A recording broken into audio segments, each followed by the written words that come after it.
song for you called The Kellys, very much a comical Irish-American style song. You probably wouldn't have a song written like that at any time in Ireland, very much written from the Irish-American perspective. And it was written by a man from County Wicklow called Shaun O'Nolan.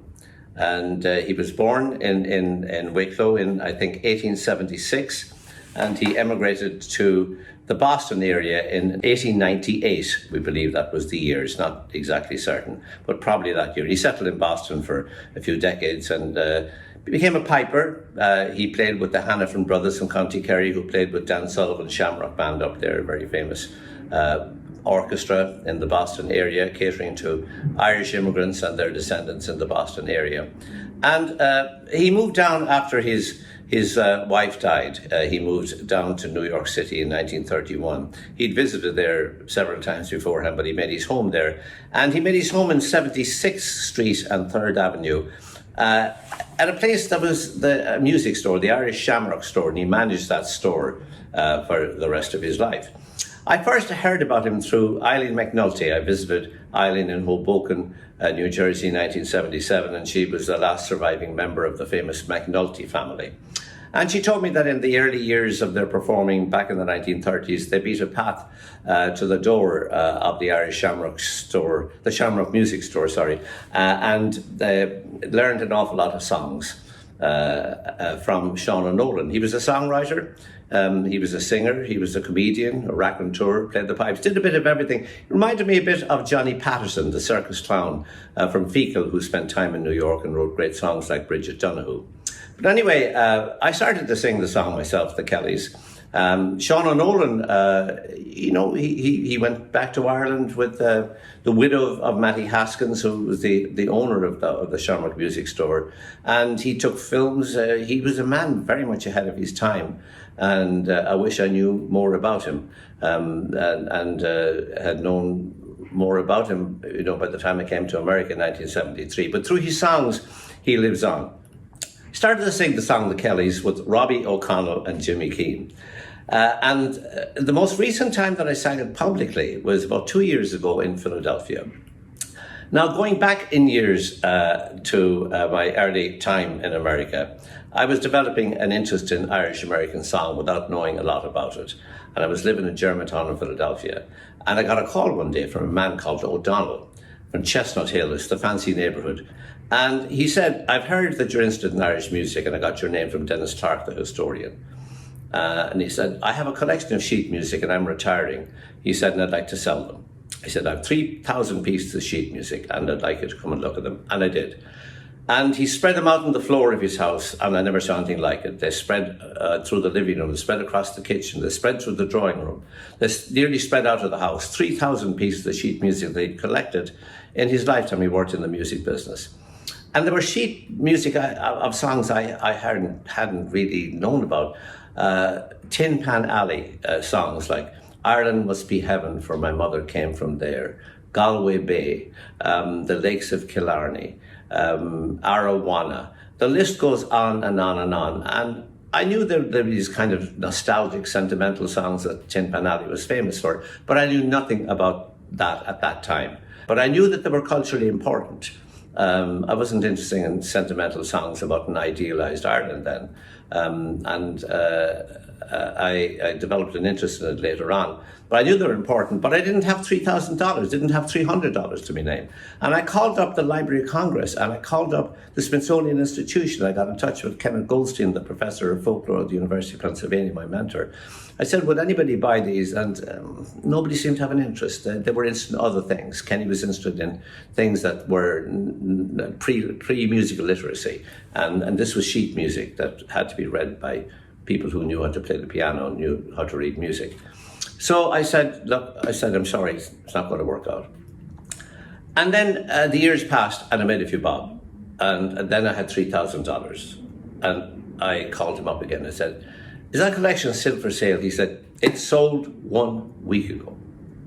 And I said, damn. I said, just as a matter of interest, who bought it? He said, Grace Kelly, Princess Grace. She has an Irish library over there in Monaco, and she had a broker buy the collection for her. And I said, how much she paid? She paid the $3,000 that I was still asking for it. And I said, well, that's one that got away. Well, anyway, over the next 25 years, I started to get an interest in it, mostly through Kenny Goldstein going to paper ephemera shows and buying up my own collection of sheet music, and I did. And eventually I amassed about the same number at a considerably higher cost, I can tell you, well into the 5 figures. And that collection now is in New York University Library in the Tamament collection in my name. And that was that. It ended up there in about 2006. Well, 2 years ago, I got a call from Villanova University, from Joseph Lennon in the Irish Studies Department, and he says to me, he said, Villanova University has taken over the Kelly House, which has been refurbished, and it's just down in East Falls, about a mile away from where I lived all these years in Germantown. I was up in New York, of course, two years ago, and he said, they've asked us to curate the house and put on programs there. And he said, we put on one on emigration. He said, they've asked us now to curate and do a public presentation of the Grace Kelly sheet music collection. He says, do you know anything about that? I said, do I know anything about that? So anyway, we arranged it, and down I went, and I went with Athena Turgis and Liz Hanley down to the Kelly House. It was a great night, and her collection more or less mirrored mine. We spread them out all over the living room, and I gave a big old talk on Tin Pan Alley and the importance of Irish music as social documentation as well as art. And it was a great night. But what song was appropriate to sing? I did a few songs after it. Of course, I sang the Kellys. And the Kellys are a pretty amazing family. John Kelly came as an immigrant from Newport in Westport, near Westport in County Mayo, and he arrived in Philadelphia, I think in 1879, and he had a family of 10 children, and talk about famous children. There was John B. Kelly, who built an empire of bricks. He was also an Olympic sculpsman, and he was the first Irish-American Catholic allowed to be a member of those rowing clubs on Kelly Drive. He was a famous and very wealthy man. There was Walter C. Kelly, who was the most notorious comedian of his time, performed in Broadway and then moved out to Los Angeles, where he was in some movies. A very, very controversial character who didn't mind insulting other racial and ethnic groups, including the Irish themselves. There was George Kelly, Pulitzer Prize-winning playwright. And he was the darling of New York, writing satirical, ironic comedies. And, of course, there was Grace Kelly. Grace Kelly, who in her day was one of the most famous, strikingly attractive and talented women in the world. She became a Hollywood star in really gripping movies like Rear Window, and of course she starred in many other films as well. She was introduced to the legendary director Alfred Hitchcock by her brother Walter, and ended up being one of his most favourite actresses. You could almost say she was Hollywood, and certainly was Philadelphia, royalty, and then became actual royalty with her marriage to Prince Rainier of Monaco in 1956. She never stopped being really proud of her Irish and Irish-American identity, and I remember well that my mother couldn't stop talking about her when the royal pair visited Ireland in 1961.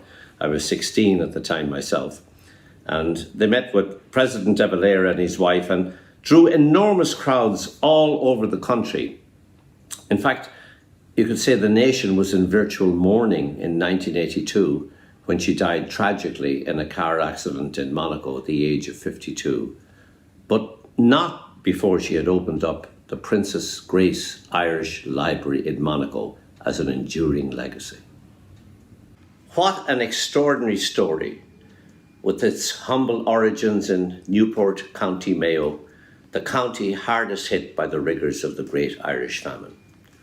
Well, onto this great Irish-American song, and I'm delighted to sing it with some great musical friends of mine. There's Athena Turgis on five-string fiddle in Tuscany, Italy. There's Liz Hanley singing harmony in Boston. And there's the master of the stomach Steinway himself, Jimmy Keane in Chicago, playing the piano accordion, the Kellys. 3 weeks ago, last Tuesday, I left me home in Cork to find me uncle, Martin Kelly living in New York. I landed in Hoboken and began without delay to find me uncle's residence located on Broadway. I went to the directory me uncle for to find, but I found so many Kellys there that I nearly lost me mind. Well, I went to ask directions from a friendly German Jew, but he says, please excuse me, but me name is Kelly too. And there's Kelly the barman, Kelly the carman, Kelly the sailor who came from Donegal, Kelly from Derry, Kelly from Kerry. But the Kelly I was looking for I could not find at all.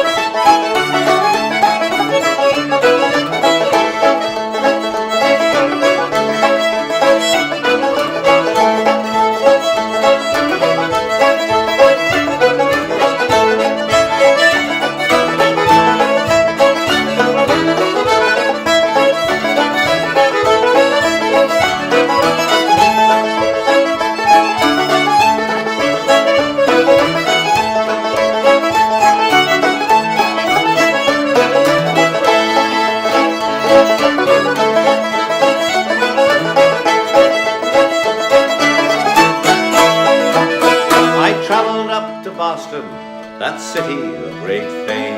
I'd heard the Kellys living there had made themselves a name. The Kellys run the State House and the Kellys run the banks, the police and fire department, sure the Kellys fill the ranks. John Kelly runs the railroads, Dan Kelly runs the seas, Kate Kelly runs the suffragettes, and she looks right good to me.